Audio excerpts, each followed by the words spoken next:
दोस्तों नमस्कार।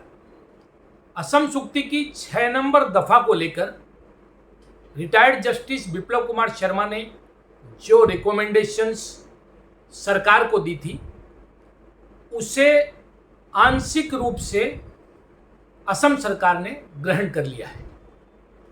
आंसू के साथ मुख्यमंत्री ने कल मुलाकात की और उस मुलाकात के बाद आपसी सहमति कुछ बिंदुओं पर बनी है, जिसको लेकर मुख्यमंत्री ने एक प्रेस कॉन्फ्रेंस की।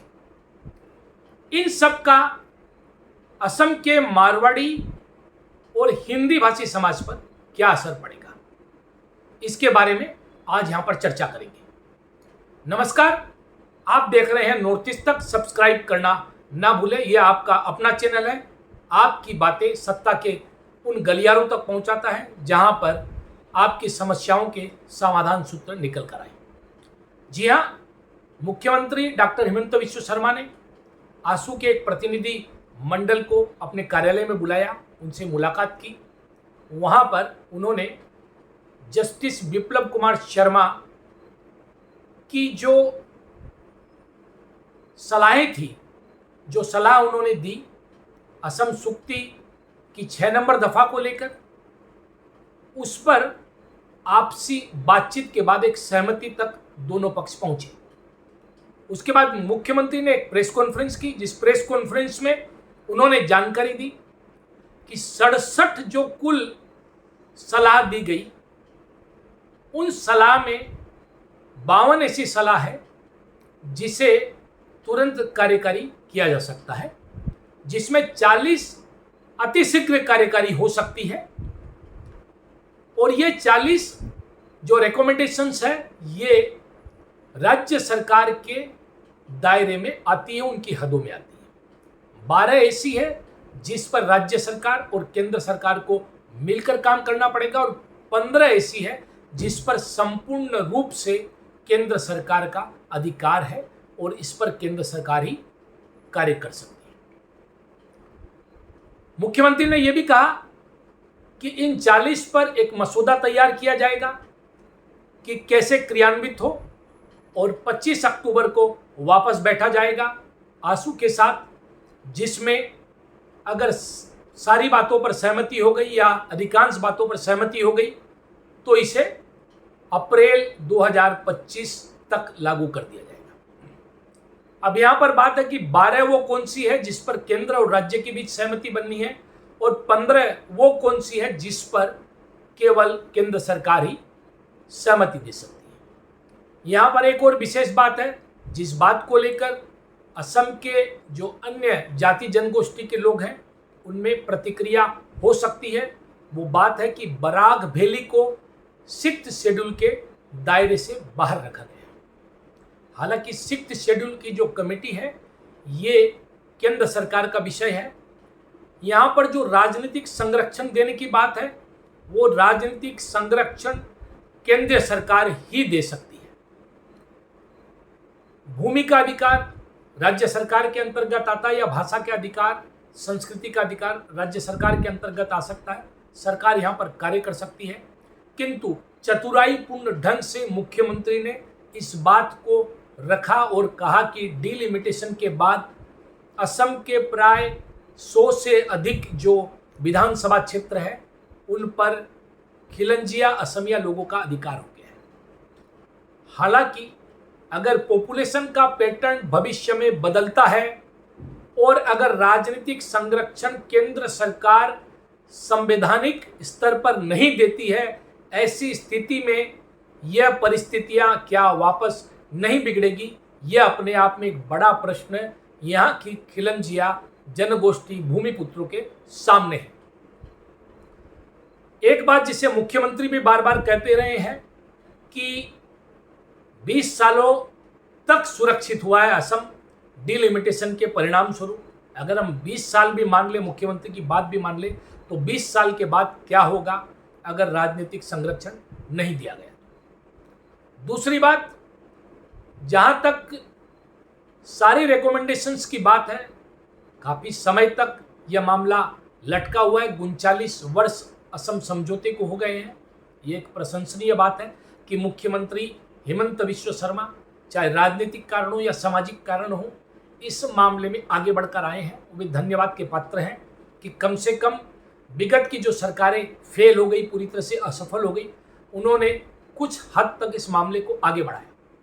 किंतु राजनीतिक संरक्षण और यहाँ की जो नौकरियां हैं उनमें संरक्षण जब तक स्थानीय लोगों को, विशेषकर भूमिपुत्रों को नहीं मिलता है, ये बाकी जो संरक्षण है इनके मायने शायद नहीं रह जाएंगे। इसके अलावा एक और जो मूल बात है, वो मूल बात है कि आशू ने और ये जो जस्टिस रिटायर्ड विप्लव कुमार शर्मा की जो समिति है, उसने 1951 के पहले असम में रहने वाले लोगों को असमिया की संज्ञा दी है। ये एक बहुत अच्छी बात है। इस संज्ञा का लाभ उस दौरान जो भी हिंदी भाषी, मारवाड़ी, बंगाली संप्रदाय के लोग यहाँ पर आए उनको निश्चित रूप से मिलेगा। किंतु इसके बाद आने वाले लोगों का क्या होगा? क्या वो भूमि खरीद पाएंगे? क्या उन्हें राजनीतिक संरक्षण मिलेगा? ये अपने आप में बड़ा मुद्दा है। बांग्लादेशी विदेशियों को निकालने के चक्कर में कुछ हद तक तो भारतीय मूल के जो लोग हैं, जो अन्य प्रांतों से 1951 के बाद प्रवास करके आए हैं, उन लोगों को त्याग करना पड़ेगा।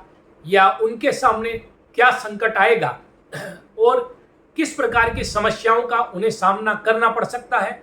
जो ज़मीनें उनके पास हैं उसको लेकर क्या होगा, या जो लोग नौकरियों में हैं उसको लेकर क्या होगा। ये बहुत से मुद्दे हैं जो समाज के सामने हैं। इस पूरे मामले को लेकर, 1951 की बात को लेकर या असमिया की संज्ञा को लेकर अभी तक पूरी तरह से बातें स्पष्ट नहीं हुई है, क्योंकि जो 30 जनगोष्ठी के खिलंजिया संगठन है, जो मूलतः अपर असम में क्रियाशील है, गतिशील है, सक्रिय है, वे लोग 1826 की यांडाबू संधि को ही मूल मानते हैं कि उसके पहले जो लोग हैं वे खिलंजिया है, वे असमिया है। कुछ हद तक ये इस बात से भी इनकार नहीं किया जा सकता। किंतु उसके बाद आने वाले जो लोग हैं या पिछले 200 वर्षों से जो असम में रह रहे हैं, उनका क्या होगा, यह अपने आप में एक बहुत बड़ा प्रश्न चिन्ह है। 1951 भारत की आज़ादी के पहले संयुक्त ब्रिटिश भारत में रहने वाले भारतीयों के साथ क्या होगा, यह अपने आप में एक बड़ा प्रश्न है। इन सब प्रश्नों पर और इन सब प्रश्नों का हल निकालने के लिए हिंदी भाषी और मारवाड़ी संगठनों को भी सक्रिय होना होगा। उन्हें अपनी भूमिका का निर्वाह करना पड़ेगा। विभिन्न संगठनों के साथ हमें तालमेल बैठाना पड़ेगा। जो यहाँ के खिलंजिया संगठन है उनके साथ बातचीत जारी रखनी पड़ेगी ताकि कोई भ्रम की स्थिति न बने। यहाँ के व्यापार वाणिज्य को बचाए रखने के लिए निरंतर संवाद कायम होना पड़ेगा। नहीं तो ये स्थितियाँ उतनी सहज नहीं है, क्योंकि जब कोई राजनीतिक पार्टी के लोग बात करते हैं, चाहे वो मुख्यमंत्री हो, तो उसमें राजनीति रहती है।